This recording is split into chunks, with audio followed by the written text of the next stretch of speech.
So my son Dane Olson was 17 years old, a senior at Lone Peak High School in Alpine, and got invited to go for a little ride on a friend's ATV after school.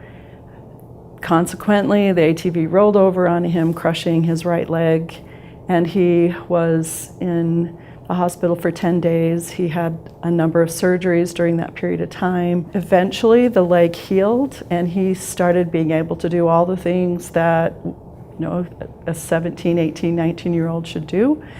And we thought the worst was over. But we noticed a change kind of in his personality.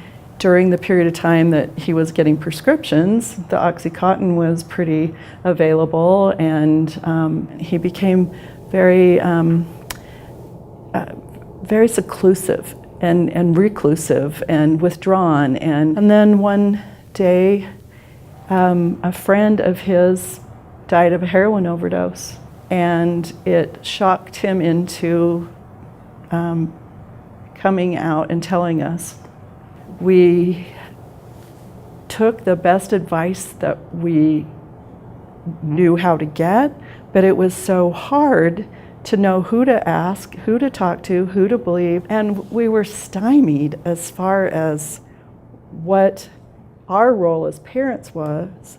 And it was heartbreaking to watch Dane being sucked away from us. After a 90-day rehab, which seemed very successful, I was so excited to go to the family group meetings to see my son. He put on weight, the light came back in his eyes, and he told me one day, he says, I don't even feel cravings anymore. I don't even feel tempted. He says, I'm just so glad to not, be a part of that anymore. He got out of rehab the end of August.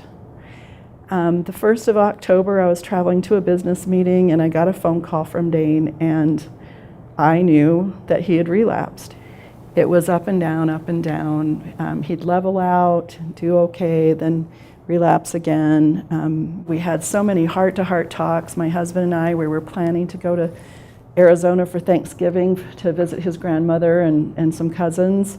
And then Sunday morning at 10:30, we got a knock on our door by 2 officers. When I wrote his obituary, I remember the day that it came out in the paper that a couple people contacted me and thanked me for being open and brave to share the cause of his death and to share his story in our obituary. And I was struck by that because my first response was, well, if we don't talk about it, how can it get better? We who are not addicted have a very hard time being compassionate and understanding to the degree that it's not a choice.